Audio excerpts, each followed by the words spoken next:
As far as supervillains go, Thanos is, well, not very bright. Say what you will about Doc Ock Syndrome or Lex Luthor, at least they put considerable scientific thought behind their evil plans. Nanowires feed directly into my cerebellum. Meanwhile, check out Thanos' master plan. The entire time I knew Thanos, he only ever had one goal. To bring balance to the universe by wiping out half of all life. Yeah.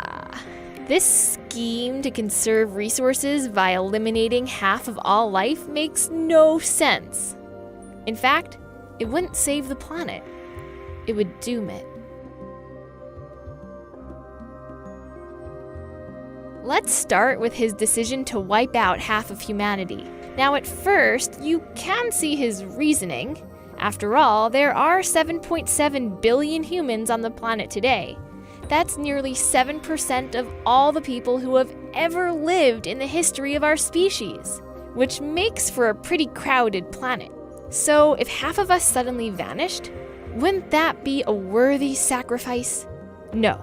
Ethics aside, we'd still be left with almost 3.9 billion people, about the same world population in 1972. So if history repeats itself, it would buy us less than 50 years before we reached current levels again. And the same is true for many animal species, like deer, whose healthy populations would help them rebound quickly. But unfortunately, the same can't be said for endangered species, who have the opposite problem. Take the critically endangered Sumatran tiger, for example. Experts estimate there are fewer than 400 left on the planet. If half disappeared, there wouldn't be enough to sustain the population, and they would likely go extinct. And endangered sharks, hawks, and leopards would probably meet the same fate. And that's where Thanos' plan to save the world really falls apart.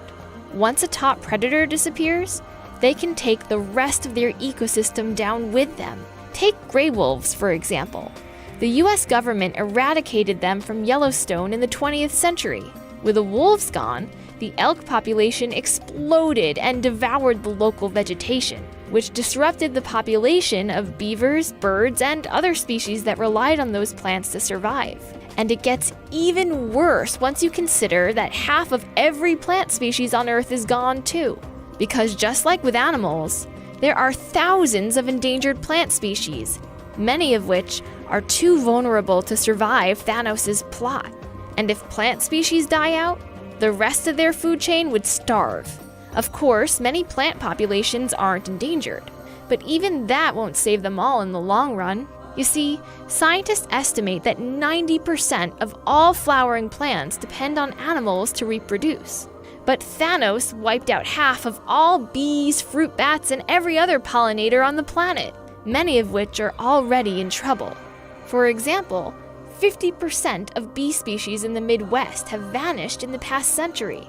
And the lesser long-nosed bat, a key pollinator in the Sonoran Desert, is also disappearing. So they would probably die off completely. And if enough pollinators go poof, we're looking at a possible total ecological collapse. So, while Thanos' plan wouldn't directly devastate thriving species, the chain reaction that could come from eliminating endangered species could really mess things up for everyone else left alive. No resurrections this time. Nice going, Thanos. To be fair, the planet has experienced mass extinctions before, and life recovered. For example, an asteroid strike 66 million years ago wiped out 75% of all species on Earth. And with the dinosaurs out of the way, our mammalian ancestors flourished. But even so, experts estimate it takes around 20 million to 30 million years to recover from a mass extinction. So unless waiting around for millennia was all part of the plan, the Mad Titan messed up, big time.